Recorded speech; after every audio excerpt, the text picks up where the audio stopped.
Sometimes the moments that change us forever happen in the space between one breath and the next. This is a story about an injured stray dog searching through trash to survive a freezing December night in Cleveland, and about a man who had already given up on mattering to anyone. What happened when their paths crossed wasn't a miracle. It was a choice. And that choice changed everything about who they both were, and who they were going to become. The dog's back leg had stopped hurting somewhere around the second hour, which meant things were getting worse. Buddy nosed through the split trash bag behind the Shell station, breath clouding white in air cold enough to burn. The bag crinkled loud. Too loud, but there was a bread crust wedged under a coffee filter, and his stomach was a fist clenched tight behind his ribs. He pushed deeper, teeth closed on soggy cardboard instead. The first 2 nights after the Buick hit him, he'd found shelter in cardboard boxes stacked behind the dumpster, crawled inside when the shaking got too bad, but yesterday's wind had torn them apart, scattered the pieces across the parking lot like trash. Now there was nowhere to hide from the cold. The wind came off Lake Erie in gusts that rattled the dumpster's metal lid. Snow fell through the cones of highway light. Cars streamed past, headlights sweeping over his body without slowing, as if he were part of the debris. A styrofoam cup, a flattened can, something that used to matter. His hind leg dragged when he moved, leaving a thin trail of blood across the frozen asphalt. If you've ever felt invisible to the world passing by, or if you've ever been the one who had to decide whether to stop, I'd love to know where you're watching from tonight. Andrew Scott saw the shape hunched over the trash in his peripheral vision as he rolled past the gas station, just a dark mass, steam rising off its back in the cold, and his foot stayed steady on the accelerator. 74 miles to the Pennsylvania border. Another 16 hours to Phoenix if he drove straight through. The U-Haul hitch rattled behind his truck, loaded with everything that hadn't sold at the estate sale. Jean's sewing machine, the bedroom set they'd picked out in '81, boxes of tools he'd probably never touch again. Arizona meant done. Warm weather, a town where nobody knew him as the mechanic whose wife died, or Scott from Lakewood Auto Body. The rearview mirror caught the dog again, smaller now, limping between the dumpster and the tree line. Andrew's hands tightened on the wheel. Not your problem. He'd been saying that a lot lately, to the neighbor who'd asked if he'd still mow her lawn come spring, to his daughter Katie in Portland who kept calling with reasons he should move closer to her instead, to Father Mike, who'd sat across from him at Jean's memorial and said grief was work, that running from it didn't make it smaller. Well, Mike, Andrew had said, I'm 77 and I'm tired of working. 67. The number kept slipping. The dog disappeared from the mirror. Andrew exhaled, adjusted the heat vent, tried to settle back into the rhythm of highway driving white lines, mile markers, the hum of tires on frozen asphalt. In 6 months he'd be sitting on some patio somewhere, drinking iced tea, watching people he didn't know live lives that didn't include him. Sounded perfect. The rear view showed only empty road now. He drove another quarter mile. Then he saw it. The dog had collapsed in the middle of the access road, just visible in the scatter of light from a street lamp, trying to drag itself forward, hind legs useless, pulling with its front paws at a trash bag it had gotten tangled in. The bag tore. The dog's head dropped to the pavement. It stopped moving. Andrew's foot found the brake without his permission. The truck slowed, stopped, sat idling at the edge of the on-ramp while semis blasted past, their wind shear rocking the cab. His hand was on the gear shift. The dog's ribs rose, fell, rose again. Andrew turned off the engine. The silence was immediate and enormous. Andrew sat in it, hands still gripping the wheel, staring at the dark shape 50 yards behind him through the snow-speckled glass. The cab's heat began to leach away. His breath fogged the windshield. "Ah, hell," he said to no one. He opened the door. The cold was a slap. Andrew pulled his jacket tighter and started walking, boots crunching through the quarter-inch of snow that had settled on the asphalt. The dog's head lifted just barely as he approached. Eyes caught the streetlight, reflected green. Andrew stopped 10 feet away. The dog was small, 30 pounds, maybe less, tan and white, some kind of terrier mix. Its back leg was wrong, bent at an angle that made Andrew's stomach tighten, and there was blood. Not a lot, but enough. The snow beneath it was stained pink in a widening circle.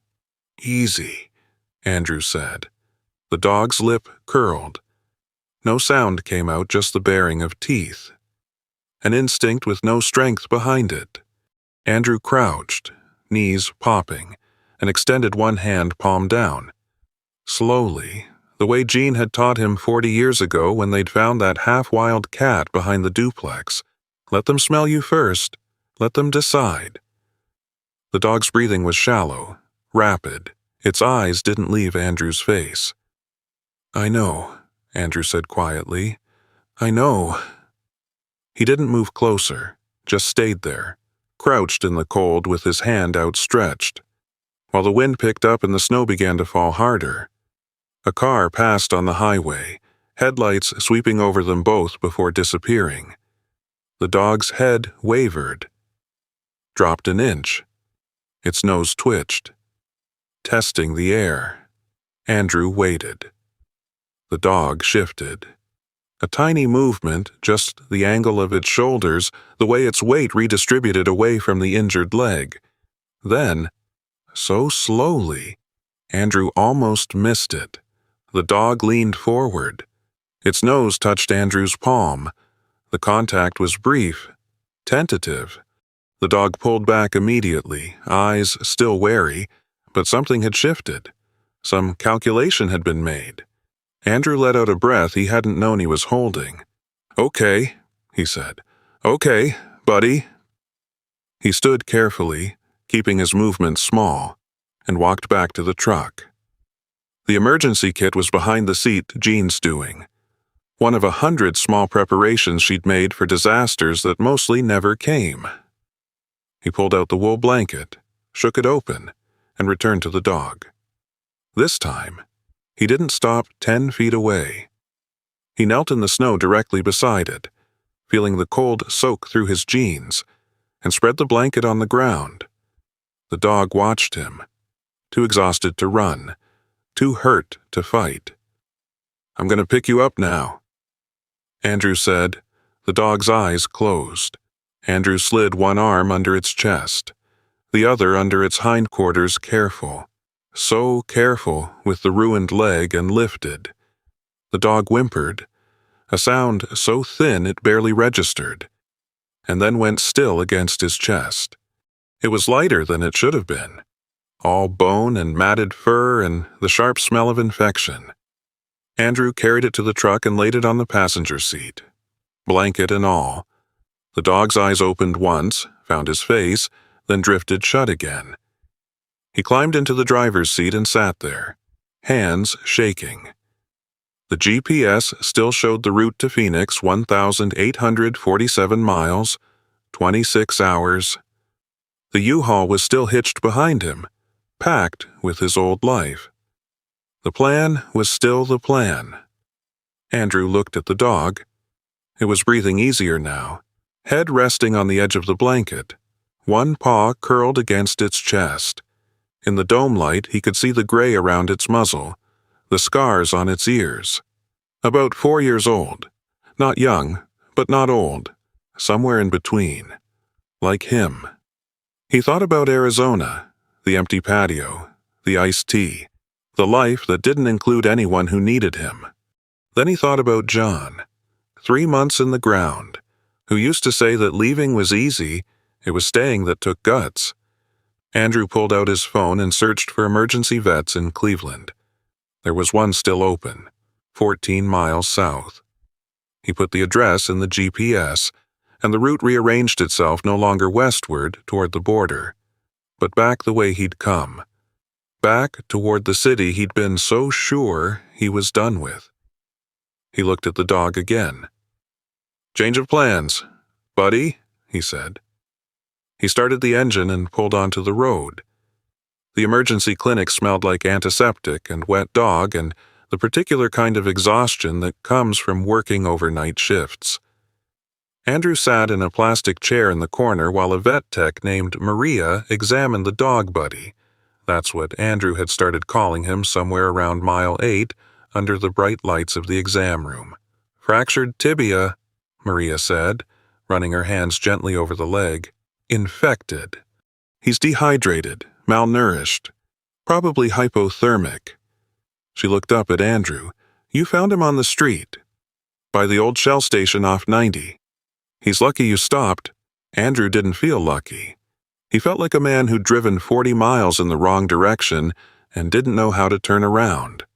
The vet came in 20 minutes later, Dr. Patel, mid-40s, the kind of tired that came from caring too much, and delivered the verdict surgery.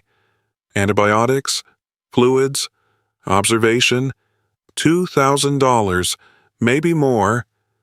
Andrew didn't hesitate. "Do it," he said. Dr. Patel nodded and disappeared behind the swinging doors. Buddy cradled carefully in her arms. Andrew sat back down and stared at his phone. His daughter had called twice. He should call her back, tell her about the delay, explain why he wasn't in Pennsylvania yet. Instead, he opened his email and found the message from the apartment complex in Phoenix. "Your move-in date is confirmed for December 19th. We look forward to welcoming you. December 19th? 4 days from now?" Andrew closed the email. It was past midnight when Dr. Patel emerged, still in her surgical scrubs, and sat down beside him. "He's stable," she said. "The surgery went well. We've got him on IV fluids and pain management. He'll need to stay here for a few days, but he's going to make it." Andrew's shoulders dropped. The knot in his jaw eased. "Can I see him?" Dr. Patel hesitated, then nodded. "Just for a minute."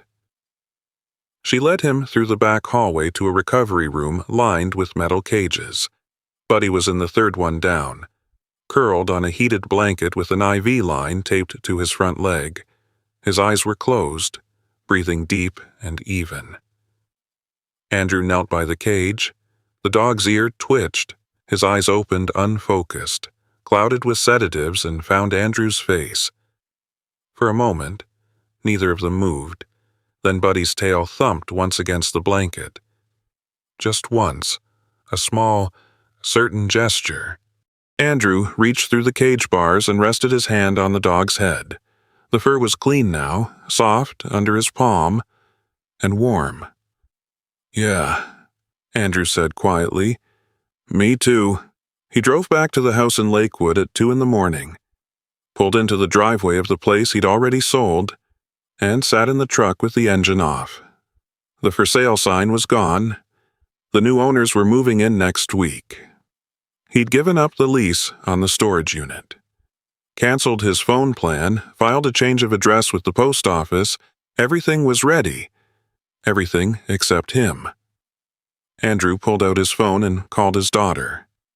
She answered on the third ring, voice thick with sleep. "Dad, what's wrong?" "Nothing's wrong," he said. I need to tell you something. Are you okay?" "Where are you?" "I'm in Cleveland." Silence. "I thought you were in Pennsylvania by now." I was supposed to be." Andrew closed his eyes. "I found a dog." Another pause. Then, "A dog. He was hurt. I took him to the vet. He's—" Andrew stopped, trying to find the words. "I'm not going to Arizona." His daughter didn't respond immediately. When she did, her voice was careful. "Dad, you sold the house." "I know. You have an apartment waiting. I'll cancel it. You've been planning this for months." "I know. Katie, I know." Andrew opened his eyes and stared at the house through the windshield, the porch light still on. The way Jean always left it. But I think I was running. From what? From having to matter to anyone. The line went quiet. He could hear her breathing, the faint sound of traffic in Portland, a lifetime away. And the dog matters? She asked finally. Yeah, Andrew said. He does. Katie was quiet for a long moment. Then she laughed soft, surprised. You know you're crazy, right? Probably. What are you going to do? Andrew looked at the house, thought about the vet clinic, the dog in the cage, the tail that had thumped once in recognition. I'm going to find a rental, he said. Something that takes dogs, and I'm going to stay. In Cleveland. Yeah. In the winter. Yeah. Katie laughed again, and this time it sounded like relief. Okay, Dad. Okay. They talked for another 10 minutes logistics, plans, the things he'd need to undo and rearrange. When they finally hung up, Andrew sat in the truck and watched the snow fall through the streetlights. He wasn't going to Arizona. He was staying here. In this city he knew, with a dog he'd found in the trash, it wasn't the life he'd planned, but somewhere between the gas station and this moment, sitting in a driveway that wasn't his anymore. Andrew realized he'd just made the first choice in 4 months that felt like his own. The vet bill sat folded in his jacket pocket, and he still had no idea where he was going to live. Andrew woke at 6 with his neck cramped against the truck's window and frost on the inside of the glass. The house across the street had its lights on someone making coffee. Starting their Tuesday, he rubbed feeling back into his fingers and checked his phone. 3 missed calls from the Phoenix apartment complex. He deleted them without listening. The bank opened at 9. Andrew drove there first, parked in the lot he'd been parking in for 23 years, and walked past the teller windows to Tom Riley's desk in the back. Tom looked up from his computer screen and his face did something Andrew couldn't quite read. Andy, heard you were leaving town. Was. Andrew sat down without being asked. Need to move some money around. Tom pulled up his account, looked at the screen for a long moment. The Phoenix apartment people called here yesterday, said you weren't returning their calls. Yeah. They want the December rent. First, last, deposit, $3,600. Andrew pulled the lease agreement from his jacket pocket and slid it across the desk. There's a cancellation clause, 30 days notice, or $1,200. Tom read it, nodded slowly. You sure about this? Nope. Tom printed the form, had Andrew sign it, processed the wire transfer, $1,200 gone in the time it took the laser printer to warm up. Tom handed him the receipt and sat back in his chair. Jean would have loved this, Tom said. Andrew looked at him. Her always stopping for strays, Tom said. Remember that cat she brought to the shop? Thing lived in your office for 2 years? Meatball. That's right, Meatball. Tom smiled, but it faded fast. You got a place to stay. Working on it. By noon, Andrew had called 11 landlords. 9 said no pets. 1 said no pets over 20 pounds. The last one, a woman named Patricia Walsh, said, What kind of dog? Terrier mix, 30 pounds. He's got medical issues. What kind of issues? Broken leg, infection. He's at the vet now, getting surgery. Silence on the line. Then, you just found this dog. Last night. More silence. Andrew waited. A horn honked somewhere on her end. I've got a duplex in Lakewood, Mrs. Walsh said finally. $850 a month. Basement's finished. Small yard. Fenced. My tenants moved out last week. I'll take it. Don't you want to see it first? Does it have heat and a door that locks? Well, yes, but I'll take it. She gave him the address. He drove there in 15 minutes, pulled up to a narrow duplex with a white siding and a chain-link fence around a square of frozen grass. Mrs. Walsh was waiting on the porch, gray hair, thick cardigan, holding a ring of keys. She looked him over as he climbed the steps. "You're Andy Scott," she said. "You fixed my Accord back in 2009. Transmission." Andrew stopped, looked at her again. "Patricia Walsh? Patty?" She unlocked the door. "Come on. I'll show you around." The duplex was small. Living room, kitchen, one bedroom, bathroom. The furnace kicked on while they stood in the kitchen and warm air rattled through the vents. The bedroom window looked out at the neighbor's garage. The bathroom had a pink tub from 1975. "First month, last month, $500 deposit," Patty said. "That's $2,200 up front." Andrew pulled out his checkbook, wrote the check against the kitchen counter, handed it to her. Patty looked at the check, then at him. "You haven't asked about the lease terms, pet deposit, any of it." "What's the pet deposit?"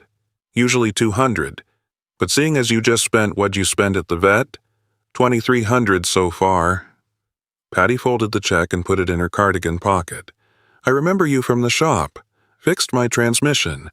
I don't need an application for someone I know." She handed him the keys. "We'll call it even on the pet deposit. Bring me a copy of his vaccine records when you get them." 2 brass keys on a ring with a little rubber tab that said 2B.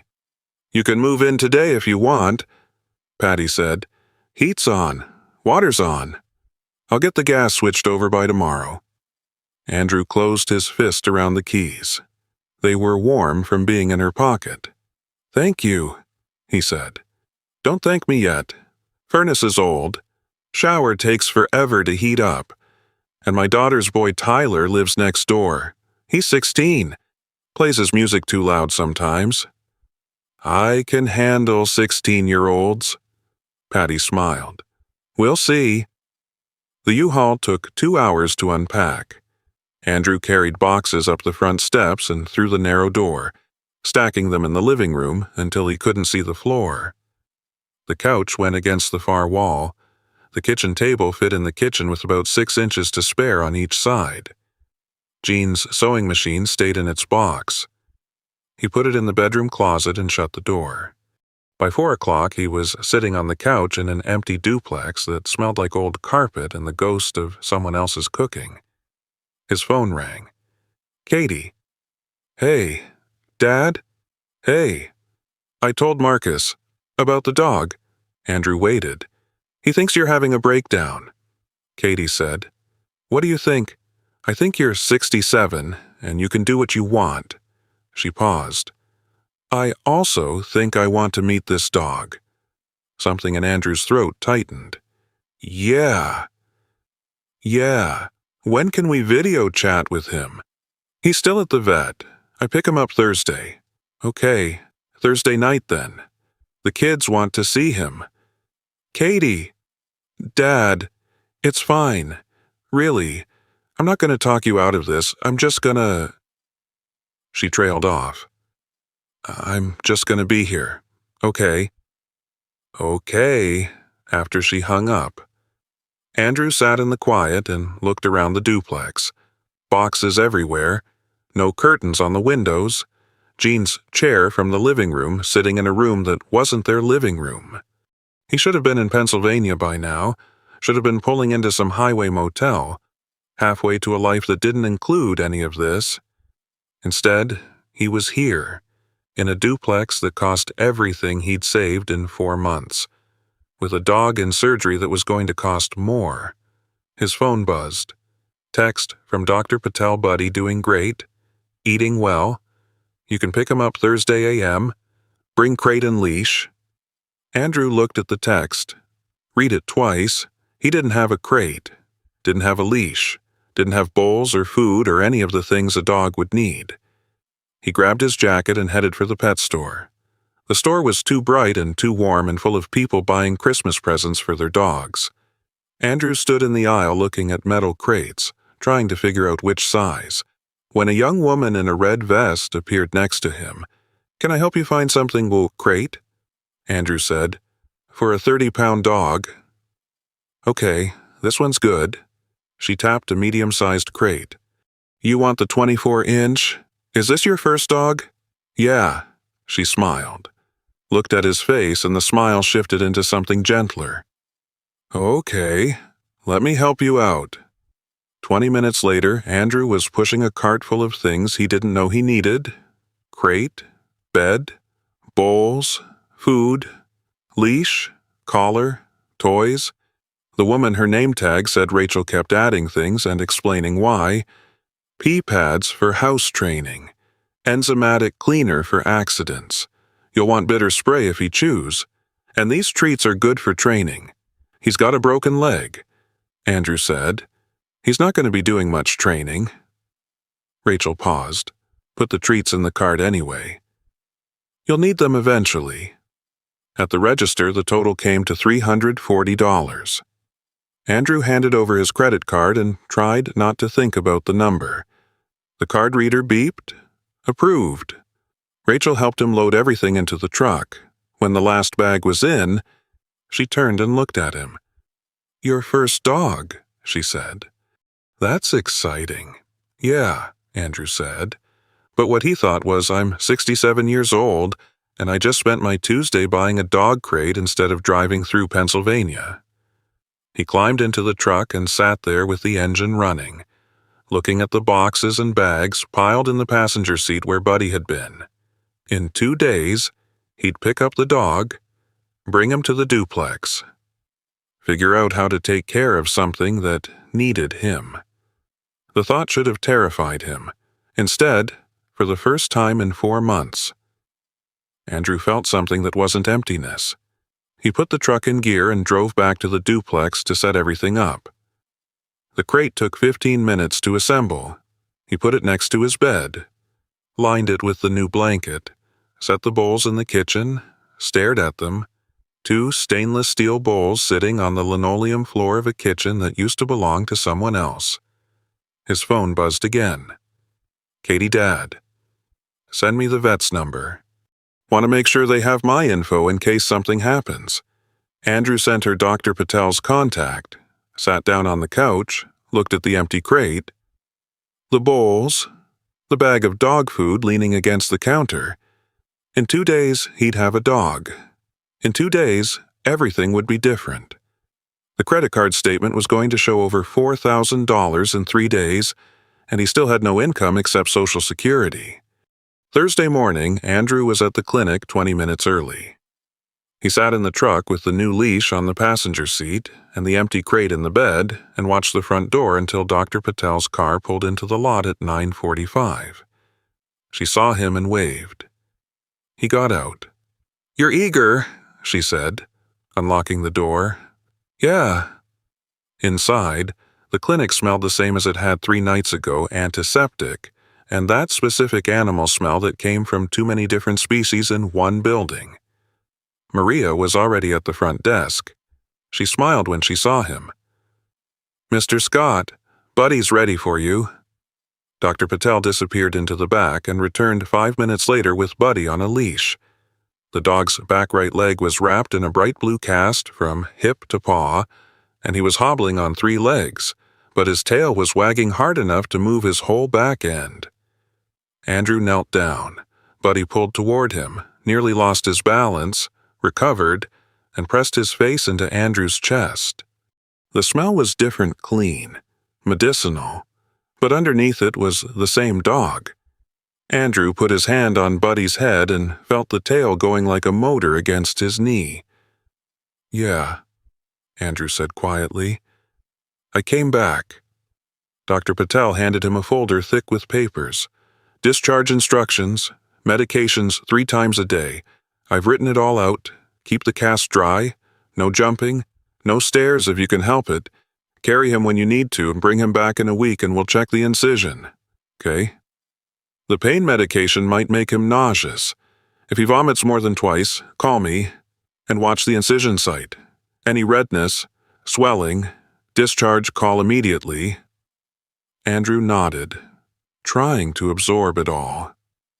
Dr. Patel crouched down next to Buddy and scratched behind his ears. "You be good," she told the dog. Then to Andrew, "He's been through a lot. Give him time to adjust." Andrew loaded Buddy into the truck, lifting him carefully onto the passenger seat. His lower back complained sharp enough to make him wince. The dog turned 3 tight circles, cast thumping against the door, before he settled down with his head on the center console. Andrew climbed in and started the engine. "Ready to go home," he said. Buddy's tail thumped twice. Andrew had no idea if dogs understood the word home, but he pulled out of the parking lot and headed toward Lakewood anyway. The duplex looked smaller with Buddy in it. The dog hobbled from room to room, nose working overtime, sniffing the baseboards and the corners and the legs of every piece of furniture. Andrew followed him, making sure he didn't try the stairs to the basement or jump on anything that would hurt the leg. In the kitchen, Buddy found the bowls, stared at them, looked up at Andrew. "Yeah, those are yours." Andrew filled one with water from the tap. Buddy drank half of it in 30 seconds, water sloshing onto the linoleum. When he finished, he sat down awkward with the cast sticking straight out and looked around the room like he was trying to figure out what came next. Andrew opened the bag of dog food, measured out a cup the way the instructions said, put it in the second bowl, set it on the floor. Buddy sniffed it, didn't eat. Andrew waited. The dog sniffed again, took a single piece of kibble in his mouth, chewed it slowly, and spit it out. "You gotta eat, Bud." Buddy looked at him, tail down, ears back slightly. Andrew remembered what Dr. Patel had said. Stress, new environment. Give him time. He sat down on the kitchen floor, cross-legged, and waited. Buddy hobbled over and sat next to him, leaning his shoulder against Andrew's leg. They sat like that for 10 minutes. Then Buddy got up, went to the bowl, and ate 6 pieces of kibble before walking away. "Good enough," Andrew said. The first medication time was at noon. Andrew opened the pill bottles, 3 different medications, different dosages, different schedules, and tried to make sense of Dr. Patel's handwritten chart. 2 pills 3 times a day. 1 pill twice a day. The antibiotic had to be given with food. He crushed the pills and mixed them into a spoonful of wet food he'd bought at the pet store. Put it in front of Buddy. The dog sniffed it, ate the food, left the pills in the bottom of the spoon. Andrew tried again. This time he pushed the pills deeper into the food. Buddy ate more carefully, working around the medication, and left 3 pills sitting in a small puddle of gravy. "Come on, Buddy. Work with me here." 20 minutes later, Andrew had peanut butter on his fingers and Buddy had pill residue around his mouth. But all the medication was down. Both of them were exhausted. Buddy went to the crate Andrew had set up in the living room, circled twice, and collapsed onto the blanket. Andrew washed his hands and looked at the clock. Next dose at 6, then again at midnight. He'd never thought about what it meant to give medication 3 times a day, how it carved up your time, how you had to plan around it. At 2 in the morning, Buddy whined. Andrew woke from a dream he couldn't remember and lay there in the dark, trying to figure out what the sound was. The whine came again, louder. He got up. Buddy was standing in the crate, shifting his weight from paw to paw. "You gotta go out." Andrew grabbed his jacket, put on his boots without tying them, and picked up Buddy. His lower back seized a sharp spike of pain that made him hold his breath. He carried the dog down the front steps carefully, feeling every year of his age, and set him on the frozen grass. The temperature had dropped. Andrew's breath came out in clouds. He waited while Buddy hobbled to the fence line, sniffed 3 different spots, and finally peed. "Good boy." Back inside, Andrew settled Buddy in the crate and climbed back into bed. His back was still complaining. The clock said 2:17. He'd need to figure out how to minimize the carrying, maybe keep Buddy's bed on the main floor, limit the trips up and down. At 4:12, Buddy whined again. Andrew carried him outside. Stood in the cold while Buddy peed again. Brought him back in. Got back into bed. His wedding ring caught the dim light from the street. He twisted it around his finger 3 times before he realized he was doing it. At 6:30, his alarm went off for the morning medication. By Friday afternoon, Andrew had figured out that Buddy was terrified of loud noises. A car door slamming outside sent the dog scrambling under the kitchen table. Cast scraping on the linoleum, the furnace kicking on made him flinch. The garbage truck on Friday morning, the hydraulic whine and the crash of the dumpster had Buddy shaking so hard, Andrew could feel it when he put his hand on the dog's side. "It's okay. Just the garbage truck. It's okay." But Buddy didn't stop shaking for 20 minutes. Andrew started moving slower through the duplex, closed doors gently, turned the TV volume down. Warned Buddy before he opened the refrigerator or ran water in the sink. The dog watched him constantly, ears tracking every sound, body tense like he was waiting for the next bad thing. Saturday morning, Buddy wouldn't let Andrew touch his back right paw. Not the one with the cast, the other one. Every time Andrew's hand got close, Buddy pulled away, a low growl starting in his chest. Andrew called the clinic. Dr. Patel called back 20 minutes later. "It's probably trauma," she said. "Something happened to that paw before you found him. Could be an old injury. Could be how someone handled him. Give him time. Don't force it. He'll let you know when he's ready." Andrew hung up and looked at Buddy, who was watching him from across the living room. "Take your time," Andrew said. "I'm not going anywhere." Sunday afternoon, the kid next door started playing music. Heavy bass that came through the shared wall and made the pictures Andrew had hung that morning vibrate on their hooks. Buddy's head came up. Ears flat, the bass got louder. Buddy bolted for the crate, moving too fast, and his cast caught on the corner of the coffee table. He yelped high and sharp and went down hard on his side.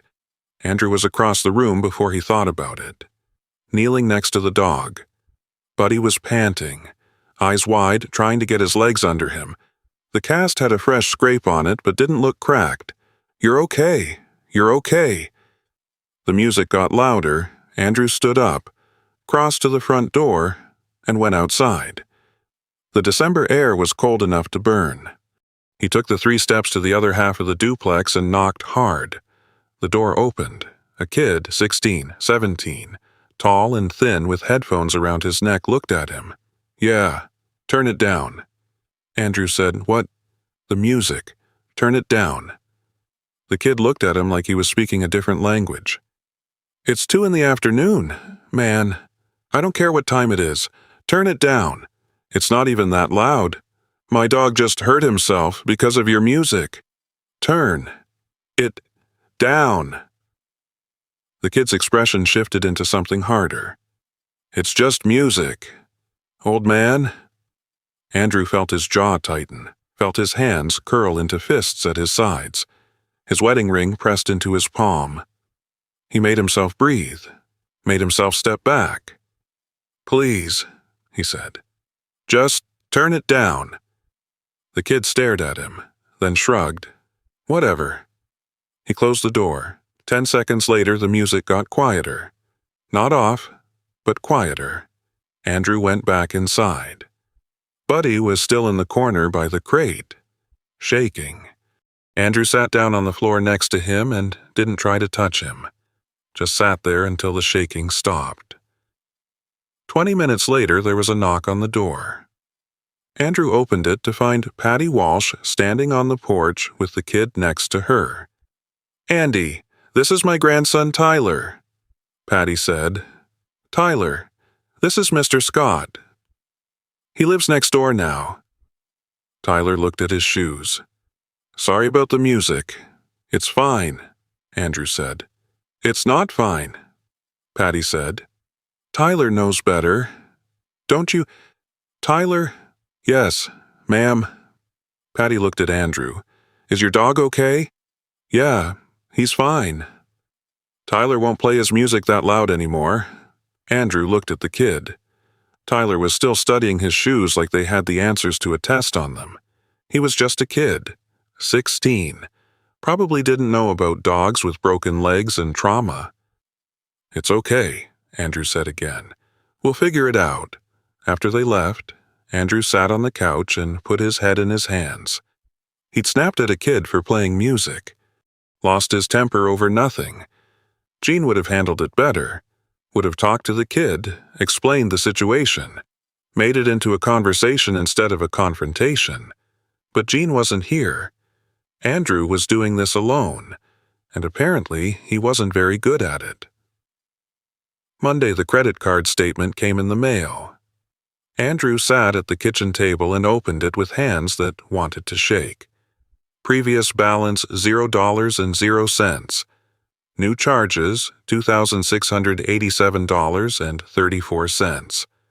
The vet, the apartment cancellation fee, the pet store, minimum payment due $67, interest rate 18.9%.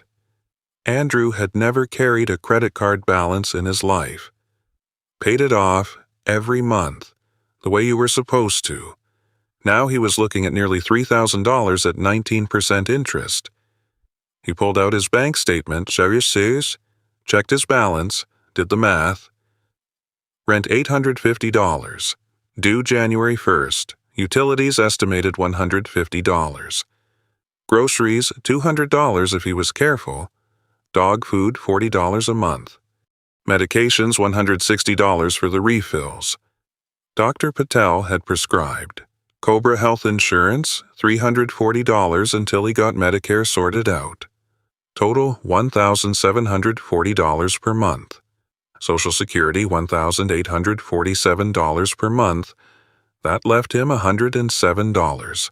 For everything else, gas, phone bill, anything that broke, anything unexpected.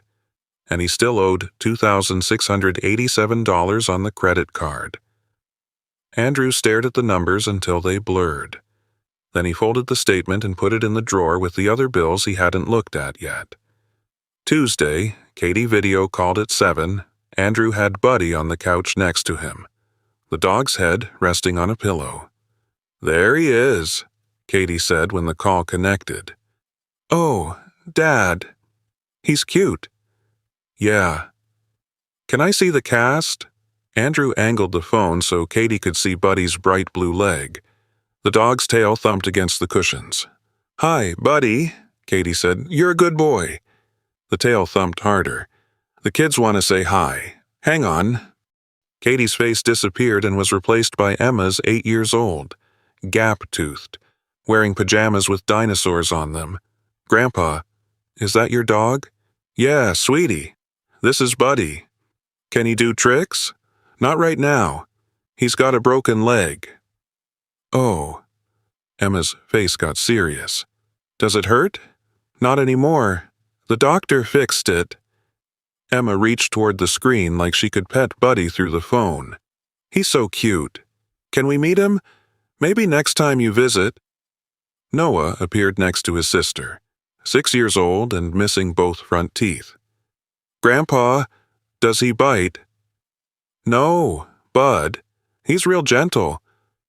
The kids asked 14 more questions. What does he eat? Where does he sleep? Does he bark? Can he swim? Does he like toys before Katie came back on screen? The kids disappeared into the background, arguing about something Andrew couldn't hear. Katie's face was softer now. "Dad, you look tired." "I'm fine." "You're not sleeping." "Are you?" "He needs to go out at night." "And every night? Every night?" Katie was quiet for a moment. Then, "Is this sustainable, like, long-term?" Andrew looked at Buddy, who was watching the phone screen with his head tilted. "I don't know. Dad, I'm figuring it out. Katie, give me time." She nodded. Didn't push. "Okay, but if it gets too hard..." "It won't." The words came out too fast. too defensive. Katie heard it. Her expression shifted into something Andrew couldn't quite read. "Okay," she said quietly.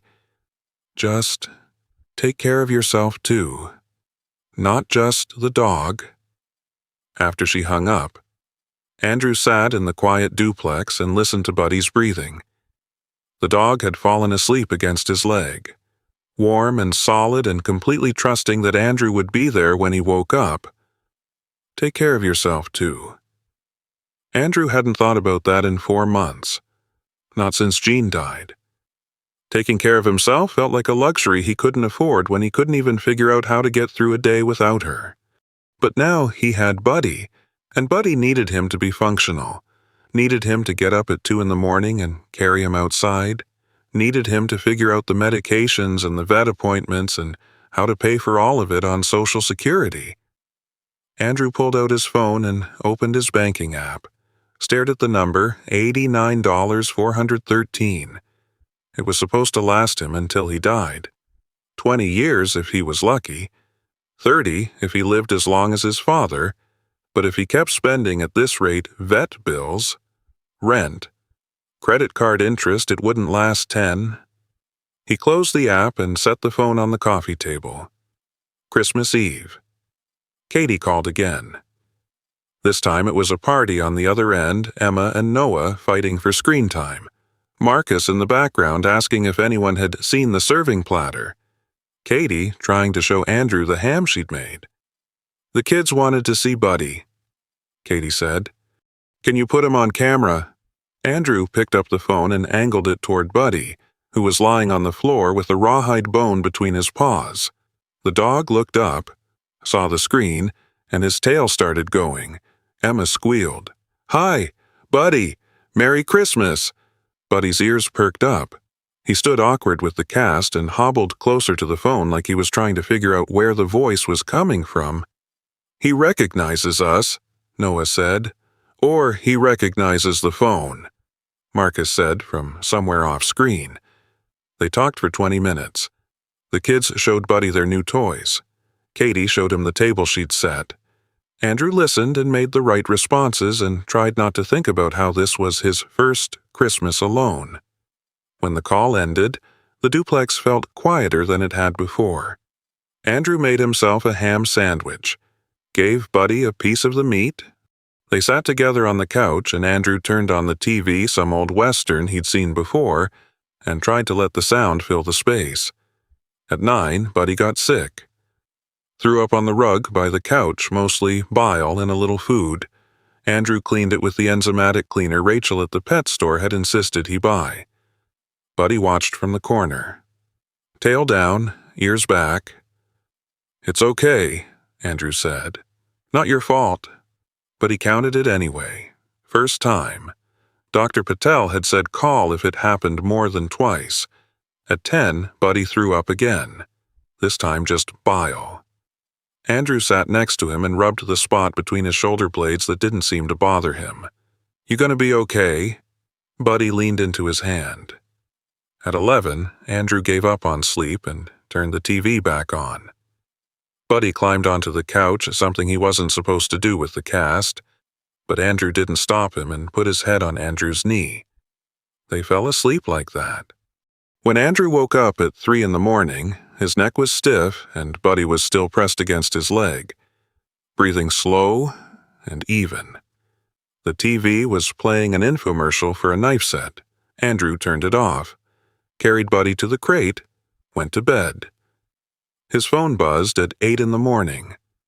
A text from Dr. Patel. "Merry Christmas. How's Buddy doing?" Andrew looked at the sleeping dog in the crate next to his bed, the cast, the scars, the way Buddy's paws twitched in whatever dream he was having. "Good," Andrew texted back. "He threw up twice last night but seems okay now. Monitor it. If it continues, bring him in."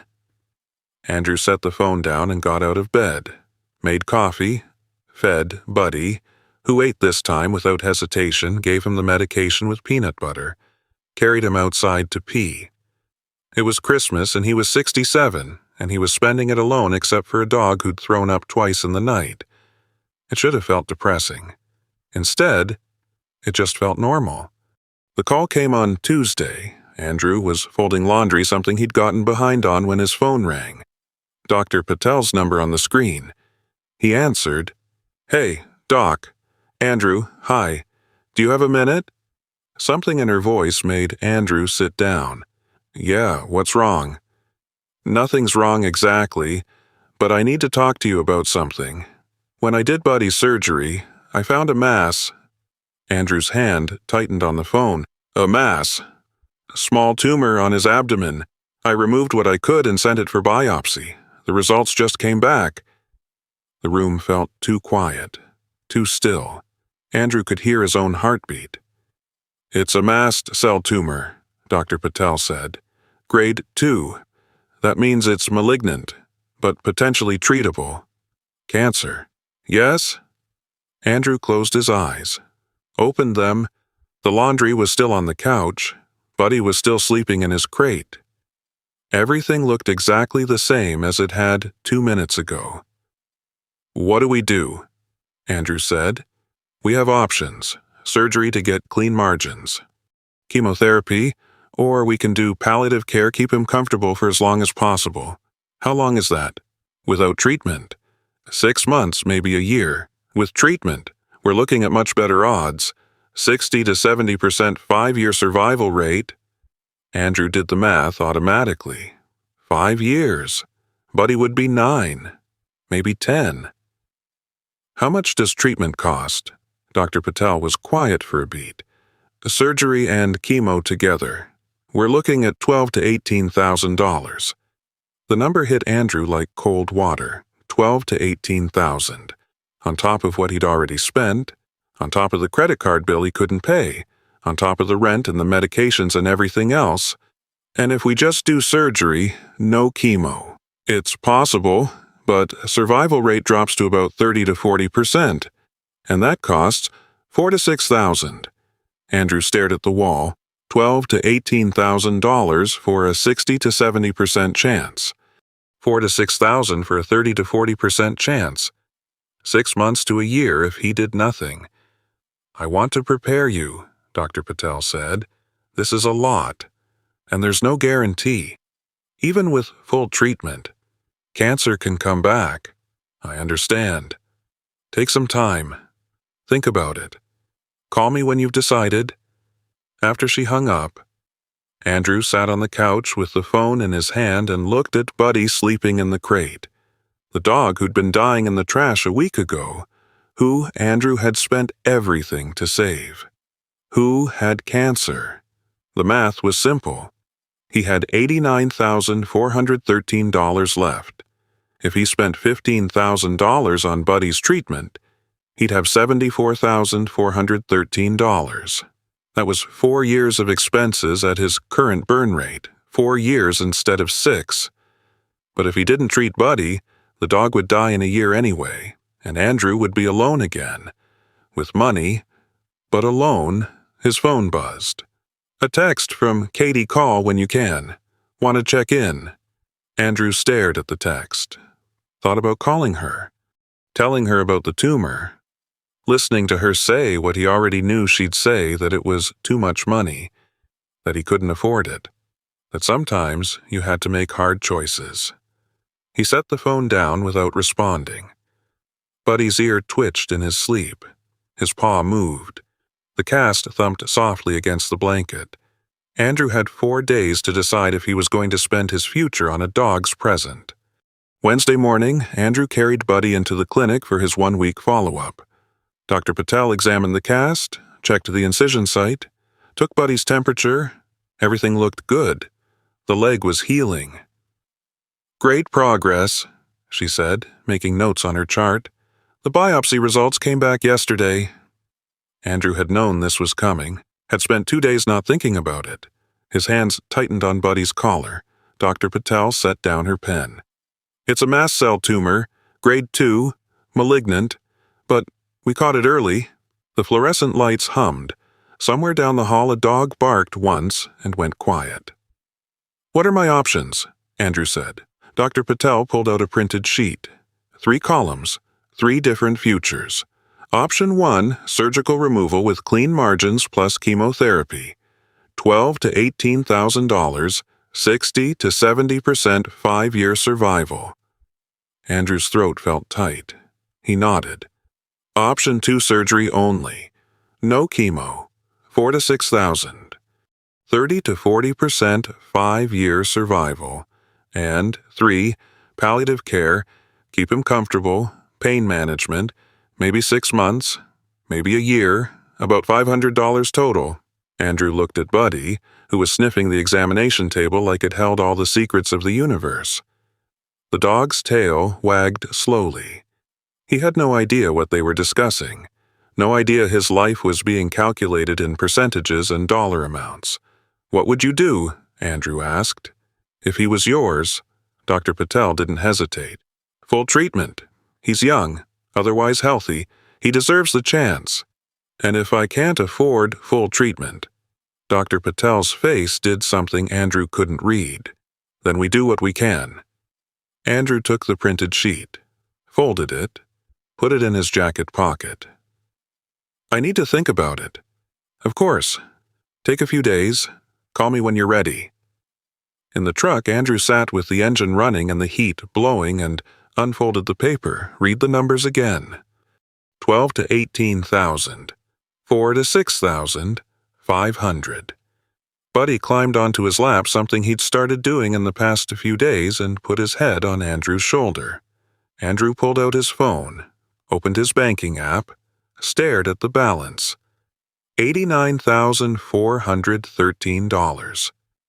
If he did full treatment, $89,413 minus $15,000 equals $74,413. At $1,740 a month in expenses. That was 42 months, 3.5 years. He was 67. He'd be 71 when the money ran out. What if the truck died? What if he got sick? What if the furnace broke or the roof leaked or any of the 100 things that could go wrong with being alive and old and alone? He'd have nothing left. But if he didn't treat Buddy, if he chose palliative care, the dog had maybe a year. Then Andrew would be alone anyway, with money, but alone. Andrew closed the app and drove back to the duplex. At the kitchen table, he spread out all the papers, bank statements, credit card bills, Social Security stub, the vet's printed option sheet, got a legal pad and a pen and started writing numbers. Current balance $89,413.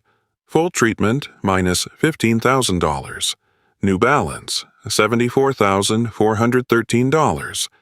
Monthly expenses $1,740. Months remaining 42.7 years remaining. 3.6. He stared at the numbers. 3.6 years. That would take him to 71. His father had lived to 83. His mother to 87. What happened in the 12 years between 71 and 83? His phone rang. Katie. He almost didn't answer. Let it ring 4 times before he picked up. Hey. Dad. Hi. Haven't heard from you in a few days. Everything okay? Yeah, fine. You sound weird. Andrew looked at the numbers on the legal pad. Buddy has cancer. Silence on the other end. Then, what? Dr. Patel found a tumor when she did the surgery. Got the biopsy back today. It's malignant. Oh, Dad, I'm sorry. Yeah. What does that mean? Like, what happens now? Andrew told her about the options. Surgery and chemo. Surgery only. Palliative care. The costs. The percentages. Katie listened without interrupting.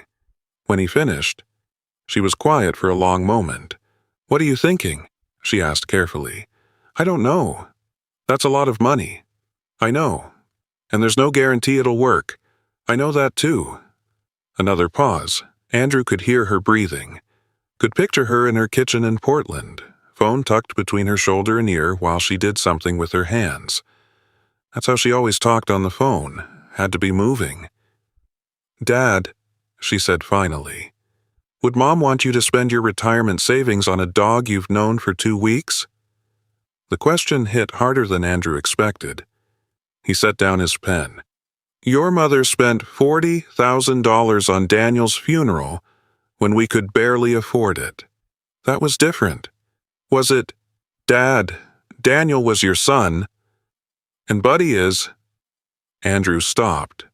Couldn't finish the sentence because he didn't know how to finish it. "Buddy is what I've got." Katie's voice got softer. "I'm not trying to be cruel. I'm trying to protect you. From going broke over something that might not even work." Andrew looked at Buddy, who was lying in a patch of sunlight by the window, completely unaware of the conversation happening around him. "Or from caring about something again," Andrew said. "That's not fair. No, it's not. I'm sorry." Katie was crying. He could hear it in her breathing. "I don't want you to spend everything and then have nothing left and then what? Then need help. And we can't, Marcus and I. We're barely making it as it is with the kids and the mortgage, and I'm not asking you for help. Not now. But what about in 5 years, 10 years, when you're 75 and broke and I won't be your burden? Katie. You're not a burden. You're my father. But I can't fix this if it goes wrong." They were both quiet. Andrew could hear traffic on her end, a car door slamming. Normal life happening around his daughter, while his own life balanced on a decision about a dog with cancer. "Just think about it," Katie said finally. "Really think about it. Okay." "Okay." After she hung up, Andrew sat at the table and stared at the numbers until they blurred. Katie was right. This was a lot of money. This was his safety net, his buffer against everything that could go wrong. But she was also wrong, because this wasn't about the money. This was about whether he was the kind of person who walked away when things got hard. At 4 in the afternoon, there was a knock on the door. Andrew opened it to find Patty Walsh standing on the porch with a covered dish. "Chicken soup," she said. "Tyler told me about the cancer diagnosis. Thought you might not feel like cooking." Andrew took the dish. It was still warm. "Thank you. Can I come in for a minute?" He stepped aside.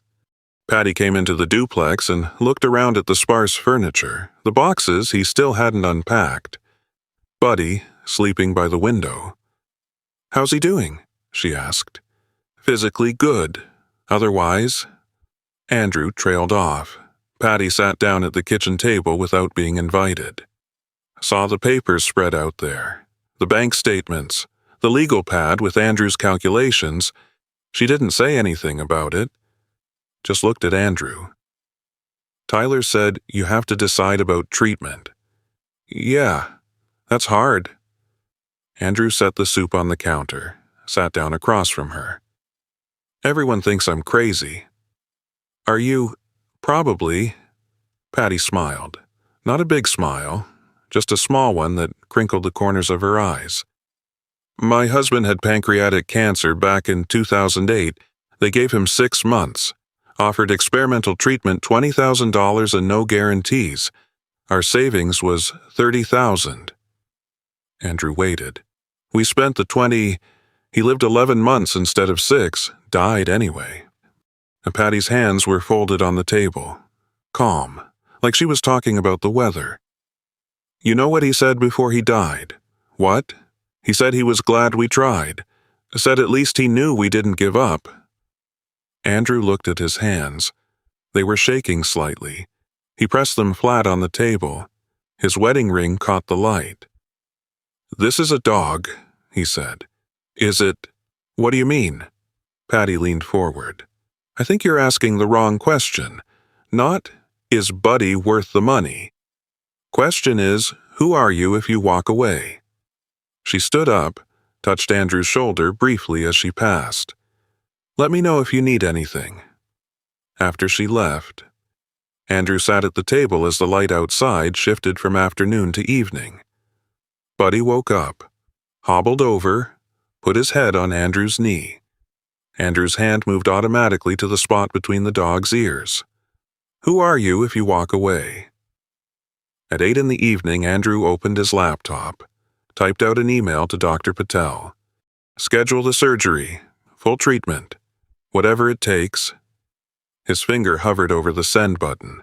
This was it, the point of no return. $15,000, 3.6 years instead of 6. All in on a dog who might die anyway. He thought about Jean, about what she'd say if she were here. She'd probably call him foolish, reckless, irresponsible with money. Or maybe she wouldn't. Maybe she'd remember Meatball the cat and the stray they'd fed behind the shop and every other lost thing she'd ever brought home. Maybe she'd say this was exactly what he should do. Andrew pressed send. The email disappeared from his screen. Gone. Done. No taking it back. He closed the laptop and looked at Buddy. "Okay," he said. "We're doing this." Buddy's tail thumped once against the floor. Andrew's phone buzzed. Katie calling again. He let it ring. Katie called back at 9:30. Andrew knew why before he answered. He'd CC'd her on the email to Dr. Patel. Force of habit, keep the family informed. Now he was going to pay for it. "Dad," not a question, a statement. The kind of tone she used when Emma tracked mud through the house or Noah lied about homework. "Yeah." "Did you just commit to $15,000? Surgery's scheduled for Monday." Without talking to me first, Andrew's jaw tightened. "It's my money. Katie. And when it runs out, when you need help, who do you think you're going to call?" "I'm not going to need help." "You can't promise that." "I can promise I won't be your burden." "This isn't about being a burden." Her voice was rising. Andrew could picture her pacing, phone in one hand, the other hand doing that thing where she pulled at her hair when she was frustrated. "This is about watching you throw away your security for an animal you barely know. I know him well enough." "Do you?" Katie's voice cracked. "Or is this you trying to replace Daniel or Mom? Because you can't. Dad, a dog can't replace them." The words landed like a slap. Andrew stood up from the table. Buddy's head lifted, watching him. "How dare you?" Andrew said. "Someone has to say it." "You don't understand. Then help me understand. Because from where I'm sitting, you're a 67-year-old man spending his retirement on a dying dog. He's not dying. He has cancer. The treatment might not even work. So we don't try. We just give up. Katie's laugh was sharp, bitter. "Dad, there is no we. It's you, alone, in Cleveland, in winter, with a sick dog and a shrinking bank account." Andrew couldn't find words. His hand gripped the phone hard enough to hurt. His wedding ring dug into his palm. "I'm hanging up now," he said. "Dad?" He ended the call, set the phone on the table. His hands were shaking. Buddy came over, nudged his leg. Andrew sat down on the floor, and the dog climbed into his lap, awkward with the cast, and Andrew buried his face in Buddy's fur and tried to breathe. A dog can't replace them. Was that what he was doing? Using Buddy to fill the hole, Jean left the hole, Daniel left. Andrew didn't sleep, lay in bed staring at the ceiling while Katie's words played on repeat. 67-year-old man, dying dog. There is no we. You're alone. At 6 in the morning, he gave up, made coffee, sat at the kitchen table while Buddy ate breakfast. The duplex felt smaller, the walls closer, like the whole place was pressing in on him. At 10, he had to go to the mailbox, walked out the front door, and nearly collided with a woman coming up the sidewalk. Tyler's mother, Linda. He'd met her once, briefly, when she'd come to get Tyler after the music incident. "Mr. Scott," she said. "Hi." "Morning. I heard about your dog. the cancer. She shifted her purse from one shoulder to the other. My mom mentioned it. News travels fast. Small building, Linda smiled. But it didn't reach her eyes. Tyler said the treatment's expensive. Andrew felt his shoulders tense. I can handle it.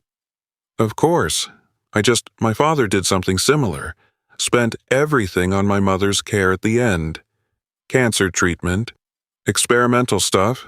Then when she died, he had nothing left. We had to move him in with us. She trailed off. It was hard. On everyone. The implication hung in the cold air between them. You'll be a burden to Katie. I won't let that happen, Andrew said. I'm sure. I just wanted to say, be careful. That's all. She walked past him toward the other duplex. Andrew stood on the sidewalk and felt something hot and acidic rise in his throat. Shame. That's what this was. Pure shame. She thought he was being reckless, thought he'd end up broke and desperate and living in Katie's spare room. Maybe she was right. At noon he had to go to the bank. Had to transfer money from savings to checking to cover Dr. Patel's deposit. $3,000 due before surgery. He walked into the branch and Tom Riley looked up from his desk and waved him over. Andy, what can I do for you? Need to move some money. Savings to checking. Sure? How much? $3,000. Tom typed on his keyboard. Looked at the screen. His eyebrows went up slightly. That's a big transfer. Everything okay? Medical expense. Yours? Andrew hesitated. Knew how this would sound. Said it anyway. My dog's? Tom's finger stopped on the keyboard. He looked at Andrew. Really looked at him. Your dog. He has cancer. And you're treating it. Not a question. A statement. Tom's tone was careful, neutral. The kind of neutral that meant he was trying not to judge and failing. Yeah, Andrew said. Tom finished the transfer, printed the receipt, slid it across the desk. That's a generous commitment. Translation. That's insane. It's what needs doing, Andrew said. Of course, your money. Tom's smile was professional, distant. Just, you're sure about this, I mean. It's a lot for a pet. Andrew picked up the receipt, folded it. He's not a pet. Right. Of course. I just meant, I know what you meant. Andrew left. Got in his truck, sat there with the engine off and the receipt in his hand and felt the shame spread through his chest like ice water. Everyone thought he was crazy. Katie, Linda, Tom. The look on Tom's face, that careful, pitying expression, that's what Andrew would see everywhere now. From everyone. The old fool spending his last years on a dog. And maybe they were right. Maybe he was a fool. He looked at himself in the rearview mirror, saw an old man, gray hair, lines around his eyes that hadn't been there a year ago, hands that shook when he was tired. 67 years old and making decisions a 20-year-old would think twice about. What was he trying to prove? That he could save something, that he mattered, that he wasn't just waiting around to die. He thought about Daniel, the funeral that cost $40,000, the flag they'd given him, folded into a triangle, sitting in a box somewhere in one of the unpacked boxes. He'd spent everything on that funeral because that's what you did. You honored your son. You gave him a proper goodbye. But Daniel had been his son. Buddy was a dog he'd known for 3 weeks. Andrew drove back to the duplex, parked, sat in the truck for 20 minutes before he could make himself go inside. Buddy greeted him at the door, tail wagging, happy, completely unaware that Andrew was drowning in shame. Andrew fed him, gave him his medication, carried him outside, brought him back in.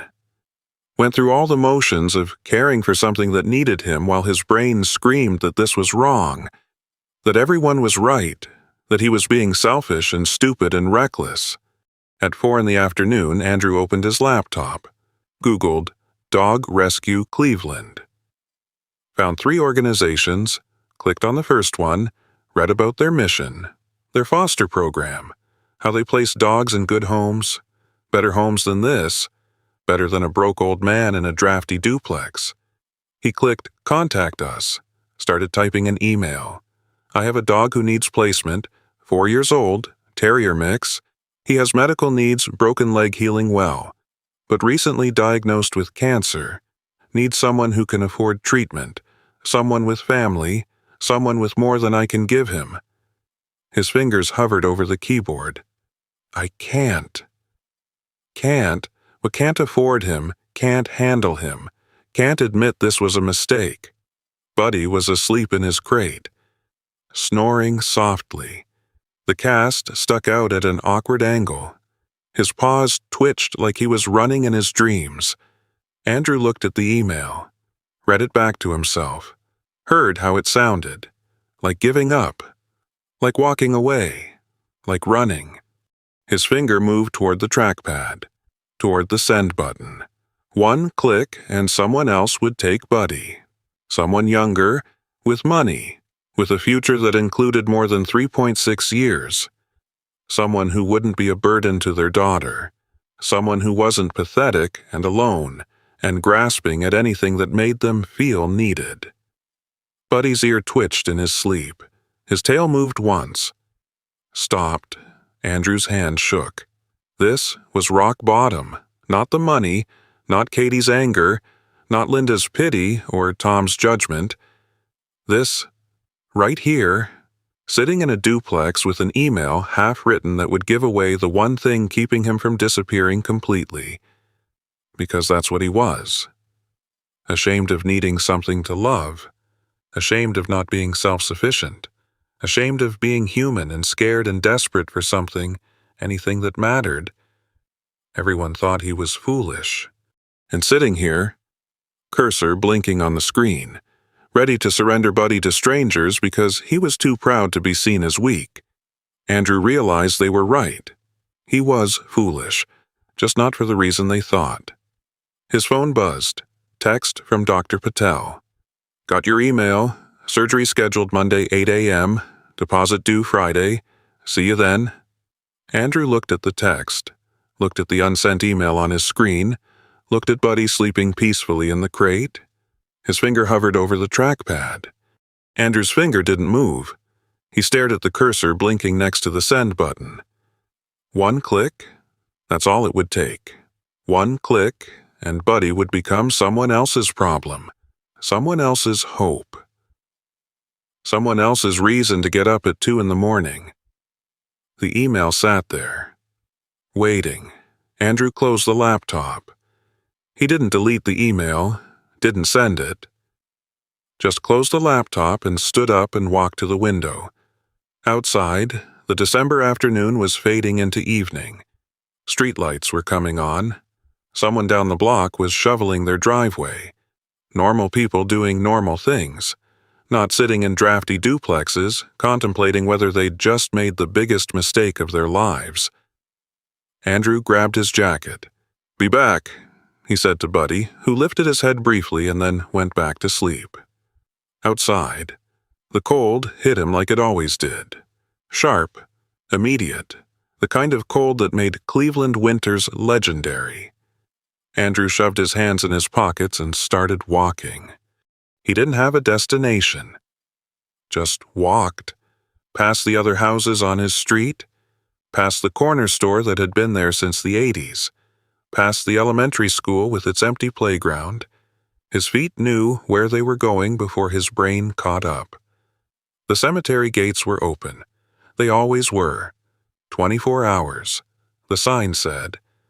Andrew walked through and followed the path he'd memorized 4 months ago. 3rd row from the oak tree. 12 plots in.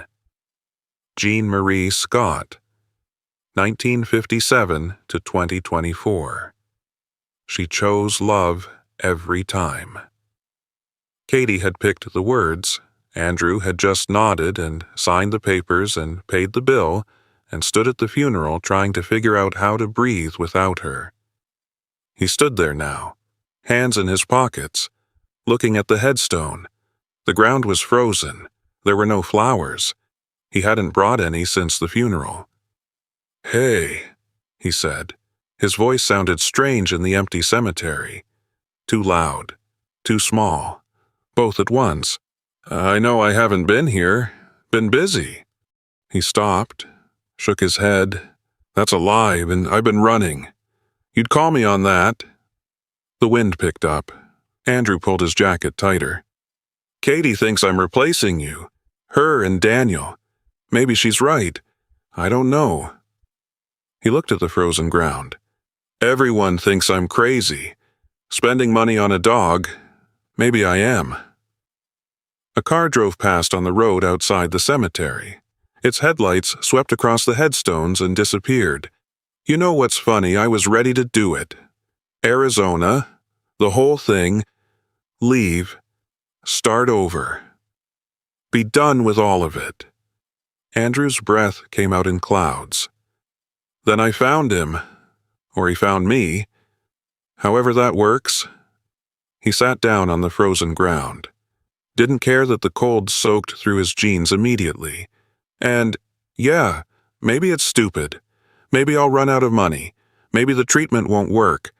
But you know what? I'm tired of doing the sensible thing. The words came faster now, like something breaking open. Sensible was selling the house. Sensible was Arizona. Sensible was giving up. And I was ready to do all of it. I was ready to disappear. His throat felt tight. "But, Buddy, this dog I found in the trash, he makes me want to stay. Not here at your grave, but here, alive, present, choosing something." Andrew wiped his face. His fingers came away wet. "Even if it's hard, even if it's expensive, even if people think I'm losing it." He looked at the headstone, at Jean's name carved in granite. "Katie said a dog can't replace you or Daniel. She's right. Nothing can." His voice cracked. "But maybe that's not what this is about." The wind died down. The cemetery went quiet. "Maybe it's about who I want to be with whatever time I got left." Andrew's hands were shaking, from cold or emotion. He couldn't tell. "Do I want to be the guy who played it safe, who ran, who gave up?" He stood up, brushed the snow off his jeans. "Or do I want to be the guy who stopped the truck?" The question hung in the frozen air. "You always said running was easy. Any coward could do it." Andrew's voice was steadier now. "You were right. I've been running for months. Running from the city, from the house, from you." He touched the headstone. The granite was cold under his palm. "But Buddy makes me want to stop. Not run anymore. Just stay. Choose something. Even if it's hard." A bird called from somewhere in the trees. Andrew looked up, looked back at the headstone. "I think you'd like him. He's scrappy, stubborn, doesn't know when to quit." A small smile. "Kind of like someone else I knew." He stood there for another moment, then nodded once. "I'm keeping him, whatever happens, and if that makes me a foolish old man..." He shrugged. "Guess I'm a foolish old man." He turned and walked back toward the gates.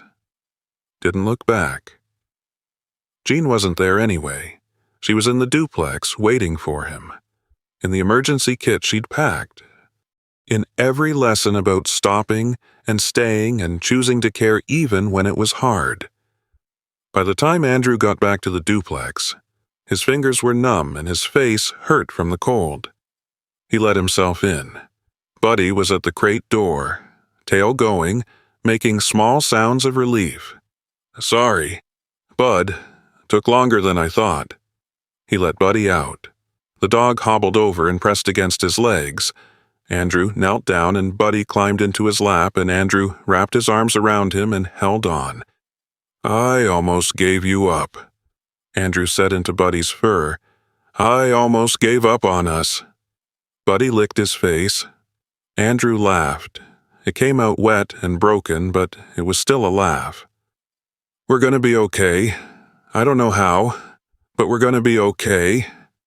He sat on the floor with the dog in his lap until his legs went numb. Then he stood, carried Buddy to the couch, and pulled out his phone. Katie answered on the second ring. "Dad?" Her voice was guarded, still hurt from their last call. "I need to say something," Andrew said. "Okay." "You were right. About some things." Silence. Then, I am trying to fill a hole. The one Jean left. The one Daniel left. The one I feel in myself." Katie didn't respond. "But you were wrong about one thing." Andrew looked at Buddy, who was watching him from the couch. "I'm not trying to replace them. Then what? I'm trying to remember how to be a person who loves something." The words came out rough. "When your mom died, I forgot how to do that, how to care, how to stay." He could hear Katie breathing on the other end. "Buddy, he's teaching me again." Andrew swallowed hard. "Is it expensive?"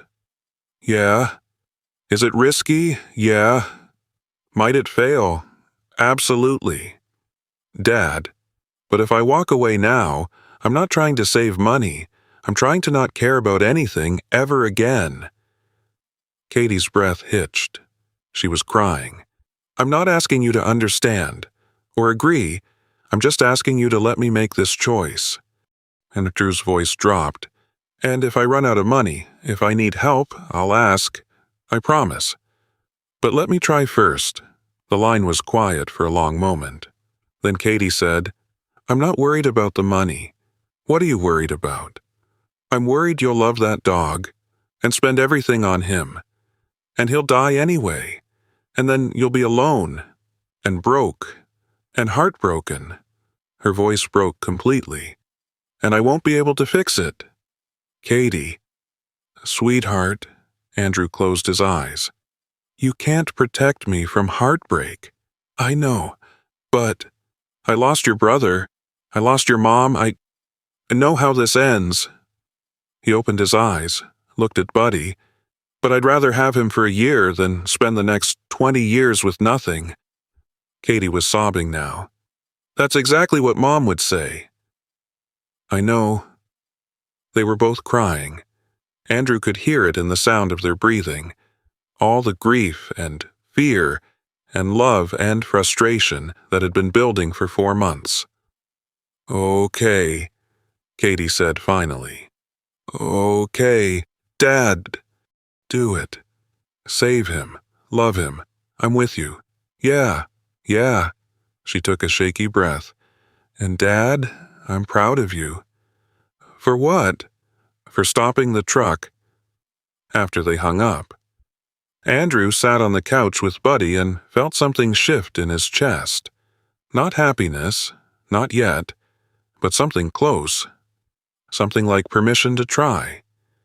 He opened his laptop, found the unsent email to the rescue organization.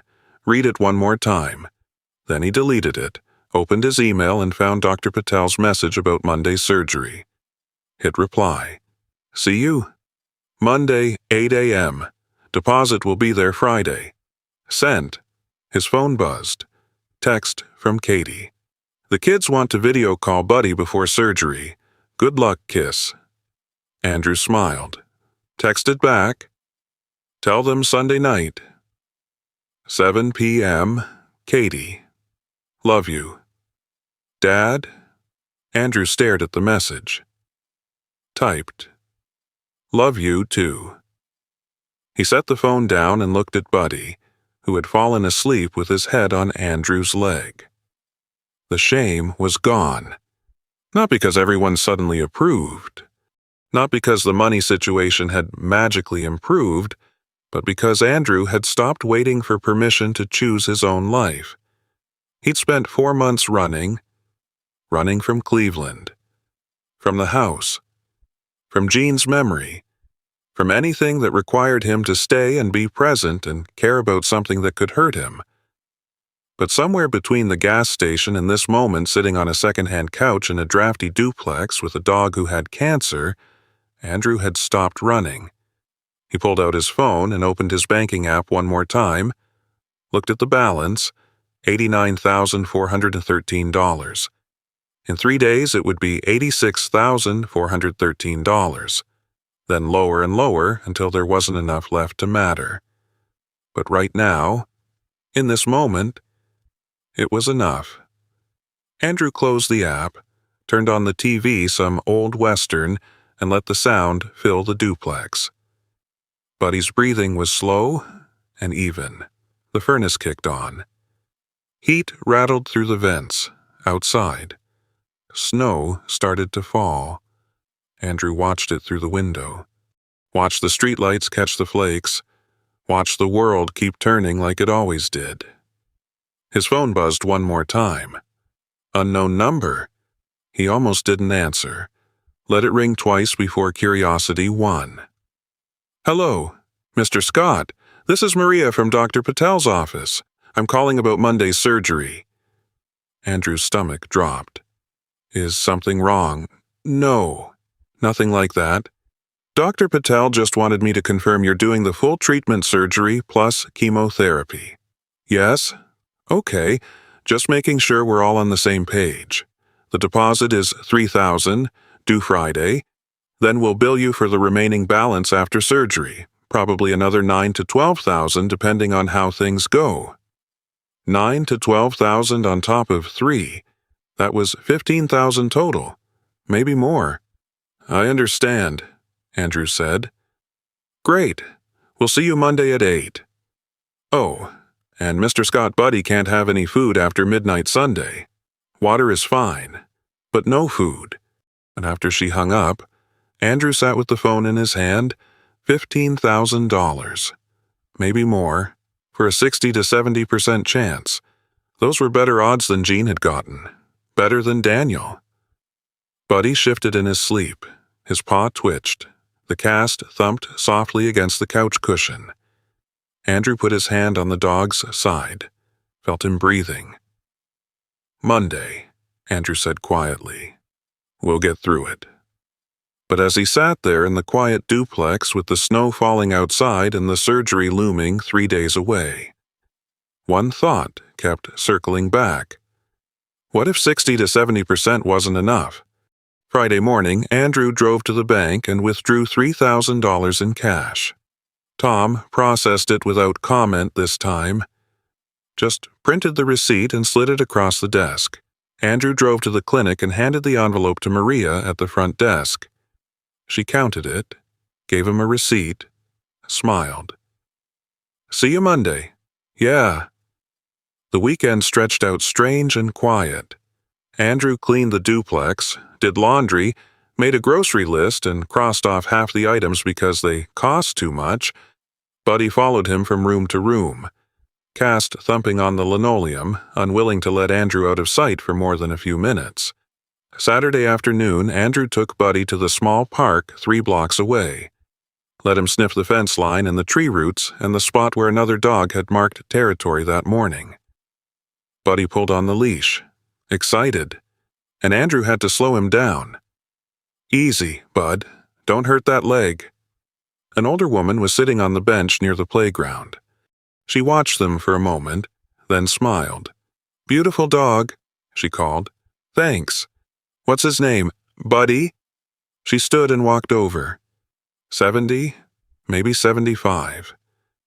Gray hair pulled back in a clip. Kind eyes. I'm Susan. Can I pet him? Yeah. He's friendly. Susan crouched down her knees, popped the same way Andrew's did, and let Buddy sniff her hand. The dog's tail started going. Susan scratched behind his ears. What happened to his leg? Hit by a car. I found him a few weeks ago. You saved him, Andrew shrugged. Or he saved me. Still figuring out which, Susan smiled, kept petting Buddy. I lost my husband last year. Cancer. I got a dog 6 months later. Everyone said I was crazy, too old for a puppy, too expensive, too much work. She looked up at Andrew. Best thing I ever did. Yeah. She stood. Changed everything. Gave me a reason to get up, to leave the house, to talk to strangers in parks. She gestured at the space between them. Like this. They talked for 20 minutes. Susan lived 2 streets over, walked her dog, a black lab named Murphy, every afternoon at 3. She asked about Buddy's story, and Andrew told her the abbreviated version. Found him at a gas station. Surgery. Cancer diagnosis. Treatment starting Monday. Susan listened without judgment, without pity. Just listened. That's hard, she said when he finished. Yeah. But you're doing it anyway. Don't have much choice. We always have a choice. Susan pulled out her phone. Give me your number. Murphy and I walk every day. Buddy might like a friend. Andrew gave her his number. She texted him immediately so he'd have hers. Good luck Monday, she said. I'll be thinking of you both. After she left, Andrew sat on the bench with Buddy at his feet and felt something unfamiliar. Not quite hope, not quite peace, but something close to both. Sunday evening, Katie video called at 7 sharp. Emma and Noah crowded onto the screen, fighting for space. Where's Buddy? Emma asked. Andrew picked up the phone and pointed it at the couch. Buddy was lying there, chewing on a rawhide bone. When he heard Emma's voice, his ears perked up. Hi, Buddy, both kids shouted. The dog's tail started going. He stood awkward with the cast and hobbled closer to the phone like he was trying to figure out where the voices were coming from. He remembers us, Noah said. Katie's face appeared on screen. How you holding up? Dad. Okay. You nervous? Yeah. Me too. Marcus appeared behind Katie. Waved. Hang in there. Andy? The kids showed Buddy their new Christmas toys. Katie showed him the dinner she'd made. They talked for 30 minutes, and when the call ended, the duplex felt less empty than it had before. At 9, Andrew gave Buddy his last meal before surgery. The dog ate slowly, like he knew something was different. When he finished, Andrew sat on the floor next to him. Tomorrow's going to be hard, Andrew said. But we'll get through it. Buddy put his head on Andrew's knee. And then we'll have more days, more walks, more whatever this is. They sat like that until Andrew's legs went numb. Then he carried Buddy to the crate, settled him on the blanket, and went to bed. He didn't sleep. Lay there, staring at the ceiling while Buddy snored softly in the crate next to the bed. At midnight, Andrew got up, filled a bowl with water, set it next to the crate. No food after midnight. But water was okay. Buddy drank half of it and went back to sleep. Andrew tried to pray. Hadn't done it since Jean's funeral. Didn't know if he remembered how. But he tried anyway. Please let this work. Please let him be okay. Please. He didn't know who he was talking to, didn't know if anyone was listening. But he said it anyway, over and over until the words lost meaning and became just sound. At 6 in the morning, Andrew's alarm went off. He got up, made coffee. Skipped breakfast, his stomach wouldn't handle it.